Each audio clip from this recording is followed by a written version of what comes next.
Arsenal made one signing in January despite calls from the manager to make two, amid links for the likes of Ivan Perisic, James Rodriguez, Gary Cahill and Eric Bailly. Emery demanded a centre-back as well as a winger, but ended up with the loan signing of Denis Suarez from Barcelona. The Spaniard can operate on either wing but is, by trade, a central midfielder. Suarez will be at the Emirates until the end of the season, but there is an option to buy. But Emery has already set his sights on the summer with one key player on his shortlist. PSG star Rabiot will see his contract expire at the end of the season and there is no inclination that he will pen a new one.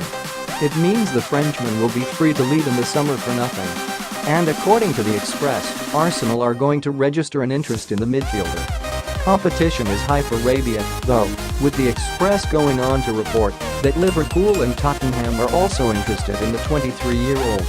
But the Gunners have an advantage in the transfer race, with Emery knowing the player well. The Spanish manager worked in Paris for 2 seasons and has spoken out on the France international in the past. Emery said, "Let's talk about Rabiot.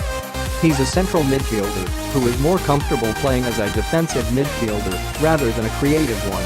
Even if he remains more of box-to-box rather than a defensive midfielder.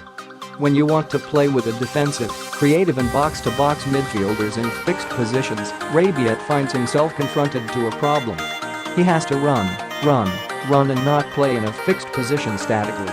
And even less so with his back turned on the action.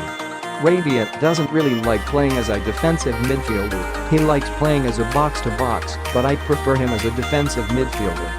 That's why after the elimination against Real Madrid in the 2017-18 Champions League, I told him he would play as a defensive midfielder. In that position, he can be faced with play and switch around with Marco Verratti.